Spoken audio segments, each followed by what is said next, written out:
Hello दोस्तों, कैसे हो? आपका स्वागत है त्रिपाण स्टडी सेंटर में। आज जो हम करने जा रहे हैं BA first year semester first Punjab university, और हमारे समक्ष किताब जो आया है वो है पॉलिटिकल थ्योरी ऑफ फर्स्ट, यानी पॉलिटिकल साइंस का जो हमारे समक्ष चैप्टर आया है काफ़ी महत्वपूर्ण है। प्रभु सत्ता का बहुलवादी सिद्धांत, यानी देखा जाए तो प्लूरलिस्टिक थ्योरी ऑफ सोवरेनिटी काफ़ी महत्वपूर्ण है, और इसमें हम विस्तार पूर्वक हर एक पहलू को जो समझेंगे और जानेंगे, और सारी बातों का जो है विस्तार पर अध्ययन करेंगे जो अब तक अछूता था, और ये एग्ज़ाम व्यू से आपके लिए काफ़ी महत्वपूर्ण रहेगा। ठीक है, लेकिन आपको पता ही होगा कि चैप्टर स्टार्ट करने से पहले एक बात जो मैं हमेशा कहता हूँ, जिसको आपको सोचना भी चाहिए, विचार भी करना चाहिए और इवन अमल भी करना चाहिए, वो ये है कि जब भी वीडियो देखिए पूरा देखिए, क्योंकि अधूरा जानकारी सदैव खतरनाक होता है। साथ में एक इम्पोर्टेंट बात ये भी रहता है, अगर आप पहली बार वीडियो देख रहे हो तो लाइक शेयर सब्सक्राइब करना मत भूलना, क्योंकि दोस्तों लाइक कीजिएगा तो बनाने वाले का मनोबल बढ़ता है, सब्सक्राइब कीजिएगा तो इससे ये होता है कि जब भी मैं कोई वीडियो डालूंगा उसका नोटिफिकेशन आपको समय रहते मिल जाएगा। और देखिए शेयर का मतलब ये होता है कि आपके थ्रू ना जाने किन बच्चों को हेल्प मिल जाए, ये आप भी नहीं जानोगे, इसलिए जो है आप शेयर जरूर करो। ठीक है, व्हाट्सएप स्टेटस पे भी लगाओ। दोस्तों एनएसएस सेंटर जो कई मानने में बहुत से बच्चों के लिए हेल्पफुल है, चाहे वो 8th क्लास हो, 9th 10th 11th 12th हो, चाहे वो NIOS बोर्ड के बच्चे हों, ठीक है, चाहे BA MA के बच्चे हो, सभी क्लासों के लिए कुछ ना कुछ जो है त्रिपाण एनएसएस सेंटर में उपलब्ध है। तो इसलिए आपके लिए ज़रूरी है कि आप सब्सक्राइब करके इसको चैनल को जो है सेव कर लो, नहीं तो बाद में अगर रिसर्च करोगे तो शायद आपको ये चैनल प्राप्त ना हो। तो इसलिए सोचना नहीं, विचार नहीं करना है, सब्सक्राइब करके जो है अपने पास सेव करना है। दोस्तों ये तो बात था आपके लिए, लेकिन आप देखते हैं हमारा आज टॉपिक क्या है। आगे जो हमारे समक्ष टॉपिक आया है काफ़ी महत्वपूर्ण है कि बहुलवादी सिद्धांत का महत्व, यानी इस सिद्धांत का क्या महत्व है। तो किस सिद्धांत का? बहुलवादी सिद्धांत का क्या महत्व है। तो ये काफ़ी महत्वपूर्ण यहाँ रहेगा। यदि हम बहुलवादी सिद्धांत की काफ़ी आलोचना हुई है, परंतु फिर भी हम इस सिद्धांत को देने की अपेक्षा नहीं कर सकते हैं कि इस सिद्धांत ने हमें बहुत कुछ दिया है, और कहते हैं आलोचना के अंतर्गत इसकी महत्ता को हम धुंधला नहीं कर सकते हैं। बहुलवादी सिद्धांत ने हमें बहुत कुछ बातें जो है सिद्ध भी किया है, और ये हमारे समाज के लिए ज़रूरी भी है।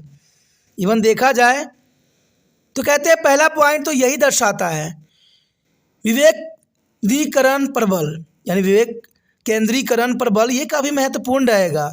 Emphasis on the decentralisations. बहुलवादियों ने शक्ति को केंद्रीकरण यानी सेंट्रलाइज करने की अपेक्षा विकेंद्रीकरण यानी डिसेंट्रलाइजेशन पर बल दिया है। आखिर इन्होंने केंद्रीकरण में बल क्यों नहीं दिया? उससे अधिक वो डिसेंट्रलाइजेशन करने के बल पर क्यों दिया जा रहा है? तो इससे शक्ति अलग अलग ग्रुपों के पास चली जाएगी। देखा जाए सेंट्रलाइज करने से ये होता है दोस्तों कि ये शक्ति एक जगह ही सिमट जाती है, और एक जगह शक्ति सिमटने का मतलब है कि जनता का अवहेलना करना।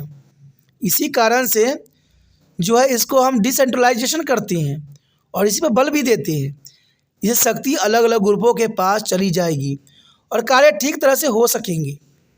तभी तो आपने देखा होगा कि हमारे देश में राष्ट्रपति नाम मात्र के होते हैं, प्रधानमंत्री सारे कार्यभार प्रधानमंत्री के अंतर्गत होती है, लेकिन ये कार्य प्रधानमंत्री खुद नहीं करके जो है अपने कैबिनेट मिनिस्टरों को शक्तियाँ बांट देते हैं। अब इससे ये होता है कि हर कोई पे जो है यहाँ पर इंस्ट्रक्शन लगाई जाती है कि मान लो प्रधानमंत्री की शक्ति आकर जो है मंत्रिपरिषद यूज़ कर रहा है, और यहाँ पर मंत्रिपरिषद अपनी तरफ से विचारधारा नहीं रख सकता, उसको राष्ट्रपति से आज्ञा लेनी पड़ेगी, और फिर उससे पहले जो है उसको प्रधानमंत्री सलाह विचार पर कार्य करना पड़ेगा।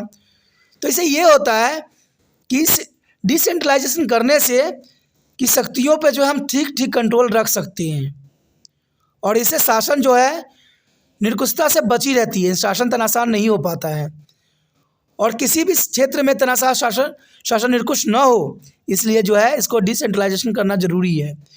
कहते हैं सेंट्रलाइज कर देंगे तो जनरल सी बात है, सब सेंटर के अधीन हो जाएंगे और वो कार्य नहीं हो पाएंगे जो होना चाहिए। इसके अतिरिक्त इस तथ्य को कोई इसे इनकार नहीं कर सकता है कि विकेंद्रीकरण व्यवस्था समाज और लोगों के हित में होती है और केंद्रीकृत व्यवस्था से कहीं अच्छी होती है। देखा जाए तो डिसेंट्रलाइजेशन करना काफ़ी महत्वपूर्ण रहता है यहाँ पर। उसके पश्चात हमारे समक्ष आता है श्रम के विभाजन के सिद्धांत पर आधारित। श्रम के विभाजन के सिद्धांत पर जो है बहुलवादी सिद्धांत टिकी हुई है, यानी based on the principle of division of labour. बहुलवादियों का सिद्धांत अर्थव्यवस्था के महत्वपूर्ण सिद्धांत श्रम के विभाजन से आधारित है। श्रम का विभाजन जो है आगे कक्षाओं में आती है, तो ये काफ़ी महत्व रखता है कि श्रम का विभाजन के सिद्धांत पर ये कार्य करता है। सिद्धांत का समर्थन भी करता है। ये कार्य अलग अलग ग्रुप में बांट देना चाहते हैं और इसे स्वयं ही श्रम का विभाजन हो जाएगा। अगर इनको हम अलग अलग ग्रुपों में बांट देते हैं तो जर्नल सी बात है, ये जो होंगे श्रम की विभाजन हो जाएगी और निपुणता आएगी। अकेला राज्य ही सभी कार्य में निपुण नहीं हो सकता है। तो ये काफ़ी महत्वपूर्ण है कि अकेला राज्य ही सभी कार्य में निपुण नहीं हो सकता है। और ये हम ये बात भी कहें कि अगर एक व्यक्ति में सारे गुण हैं तो हम गलत कहते हैं एक व्यक्ति में निपुण नहीं हो सकता है, और इसमें कई ग्रुपों की आवश्यकता होती है। आज राज्य में अनेक ऐसे संगठन हैं जिनकी कलागुजारी राज्य की कलागुजारी से कहीं अच्छी है, और निजी क्षेत्र को जो है बढ़ रही लोकप्रियता इसका प्रमाण है। आज के समय में देखते ही होगी कि आज सेंट्रलाइज न होकर जो है डिसेंट्रलाइज के कारण कई क्षेत्रों में विकास देखने को मिलता है, और ये क्षेत्र इन्हीं कामों से लोकप्रिय हो जाता है। इवन देखा जाए तो भारत के प्रधानमंत्री जब चुने जाते हैं तो वो अगर किसी क्षेत्र में अच्छे काम कर रखे होते हैं तो लोग के भी चहेता बन जाते हैं, और ऐसा ही होता है, और कई बार उनकी सरकार भी बन जाती है। तो हमें किसी न किसी रूप से जो है उन क्षेत्रों को दिखाना अनिवार्य बन जाता है जहाँ पर हमने काम किया होता है। इसलिए समुदाय की महत्ता स्वीकार करना बहुत ही काफ़ी महत्वपूर्ण रहता है। उसके पश्चात हमारे समक्ष आता है समुदाय की महत्ता को स्वीकार करती हैं। समुदाय की महत्ता को स्वीकार करती हैं, यानी recognise their value of different association. बहुलवादी राज्य में विचर रहे विभिन्न ग्रुपों या समुदाय की महत्ता को स्वीकार करती हैं। यानी देखा जाए तो राज्य में विचर रहे विभिन्न ग्रुप और समुदाय काफ़ी महत्वपूर्ण रहते हैं, और ये मानते हैं कि वे भी व्यक्ति के जीवन के विकास के लिए महत्वपूर्ण योगदान दे सकता है।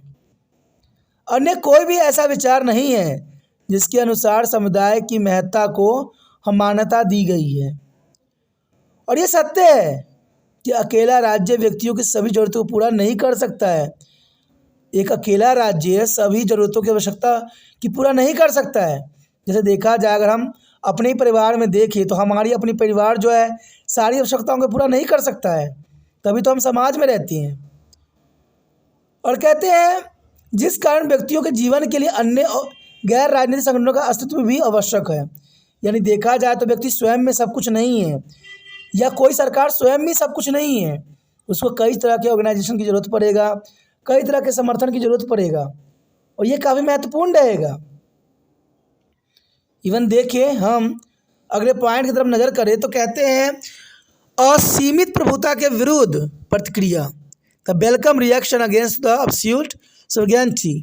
तो काफ़ी महत्व रखता है। कहते हैं बहुलवादियों का सिद्धांत उस एकात्मक प्रभुसत्ता सिद्धांत के विरुद्ध एक उचित विरोध, जिसके अनुसार हिगल्स ने राज्य की पृथ्वी के ऊपर भगवान का रूप दिया गया था। देखा जाए तो कहते हैं हिगल्स ने राज्य को पृथ्वी के ऊपर भगवान का रूप दिया गया था, और एक वादियाँ यानी मोनास्टिक्स ने राज्य को केवल कानूनी व्यवस्था ही नहीं बल्कि उसे नैतिक क्षेत्र में भी परमात्मा का रूप बना दिया है। यानी देखा जाए तो नैतिक क्षेत्र में भी परमात्मा का रूप बना दिया है। गेटल के अनुसार बहुलवादी सिद्धांत अस्तित्व के प्रभुसत्ता के सिद्धांत द्वारा दी गई राज्य की कानूनी निरंकुशता के लिए उचित और समयानुसार विरोध है। तो ये काफ़ी महत्वपूर्ण यहाँ गेटल ने दी थी कि बहुलवादी सिद्धांत ऑस्टिन के प्रभुसत्ता के सिद्धांत द्वारा दी गई राज्य की कानूनी निरंकुशता के लिए उचित और समानुसार विरोध है।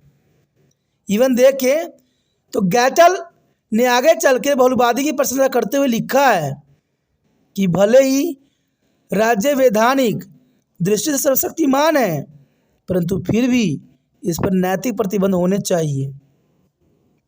तो बात सही है कि भले ही राज्य वैधानिक दृष्टि से सर्वशक्तिमान है, परंतु फिर भी इस पर नैतिक प्रतिबंध होने चाहिए और राज्य को आदर्शवादी संस्था बनाने के लिए और इसको आधार के स्थान पर उद्देश्य बनाने के लिए जो है विरुद्ध बहुलवादी का उचित प्रक्रिया होनी चाहिए।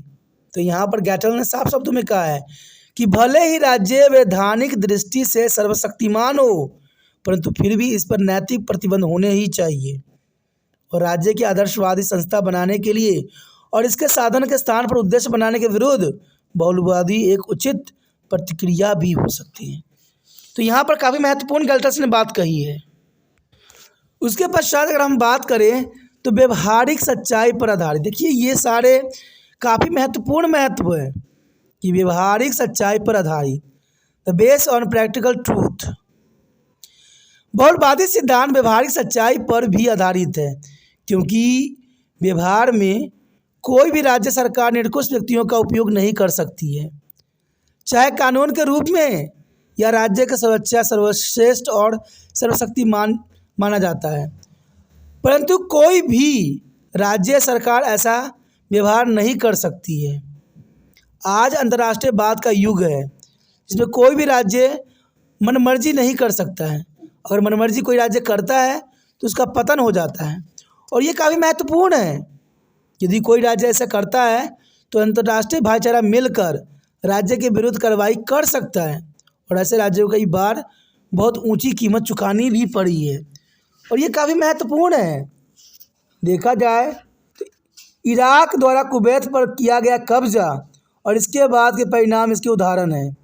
यानी कुवैत पर जो है, यहाँ पर कुवैत पर किया गया कब्जा इराक के द्वारा काफ़ी महत्वपूर्ण एग्जाम्पल है, जिसमें कई तरह के फ्रीडम लड़ाई लड़ी गई।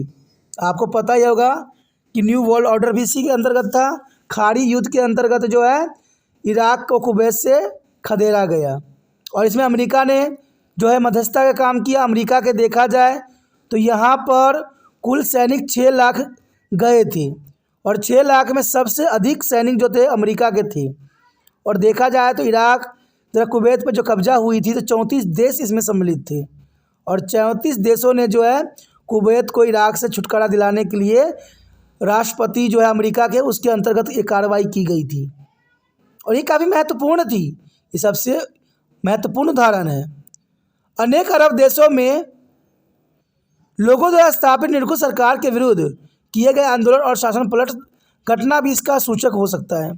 तो देखा जाए, आपने देखा ही होगा कि हमारे देश में हो या विदेशों में हो, हर जगह जो है अगर गलत शासन, निरंकुश शासन है तो उसके प्रति आंदोलन चलाई जाती है और सत्ता को जो है पलट के रख दी जाती है।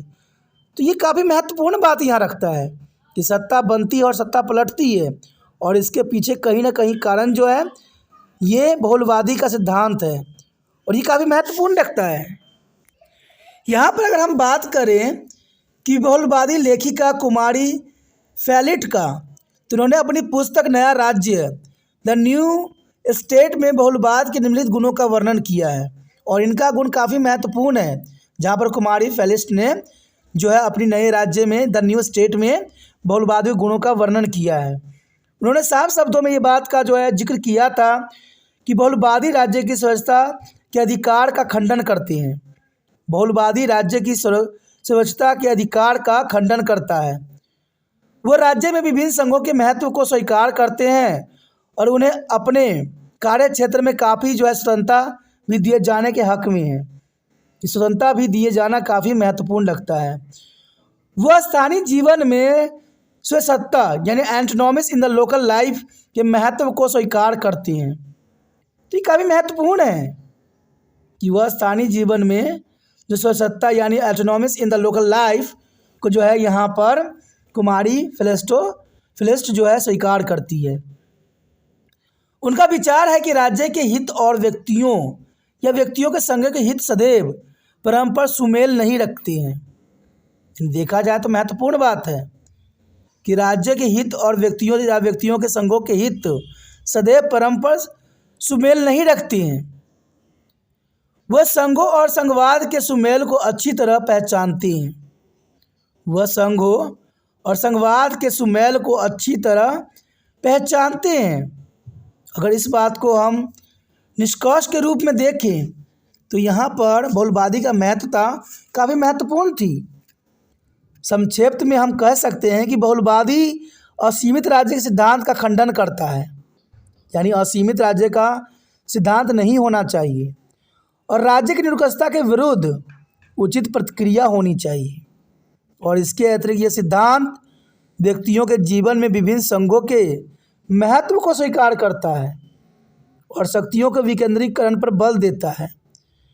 परंतु बहुलवादी प्रभुसत्ता के सिद्धांत को राजनीतिक शास्त्र में से निकाल दिए जाने की बात करता है, यानी राजनीतिक शास्त्र में से निकाल दिए जाने की बात करता है, तो यह सिद्धांत व्यवहारिक और खतरनाक बन जाता है।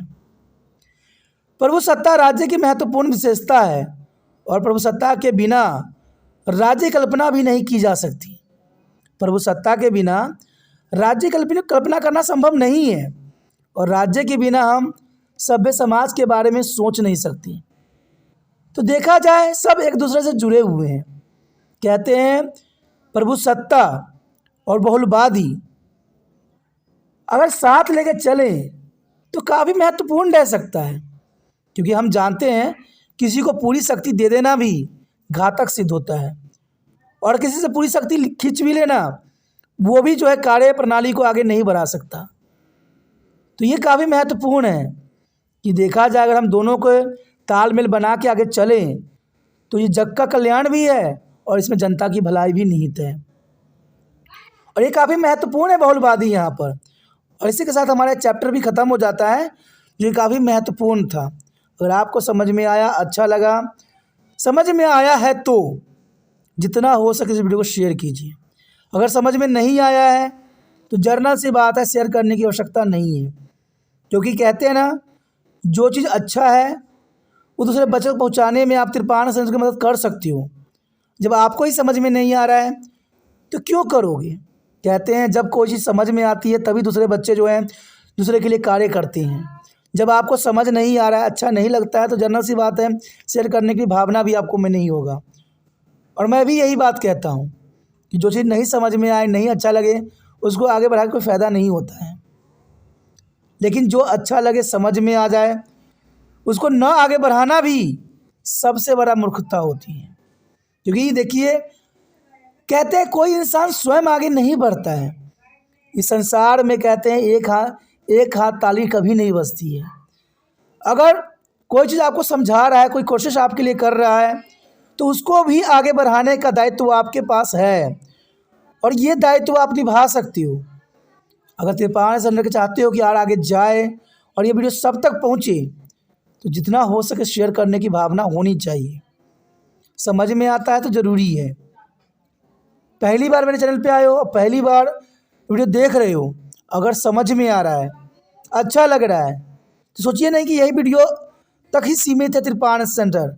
आप हर एक कक्षा के यहाँ वीडियो उपलब्ध है। यहाँ 8 से लेकर MA तक के बच्चों के लिए सारे वीडियो उपलब्ध है जो आपके विकास के लिए काफ़ी महत्वपूर्ण रहेगा। और ये तब होगा जब आप चैनल को सब्सक्राइब करके अपने मोबाइल में सेव कीजिएगा। तो सोचिए नहीं दोस्तों, ठीक है, क्योंकि सोचना बात की बात है। पहले तिरपान सेंटर को सब्सक्राइब करना है, तभी जाके आने वाला समय में इसका नोटिफिकेशन भी मिल पाएगा। सोचिए नहीं, विचार न कीजिए, तिरपान सेंटर को सब्सक्राइब करके मोबाइल में सेव कीजिए।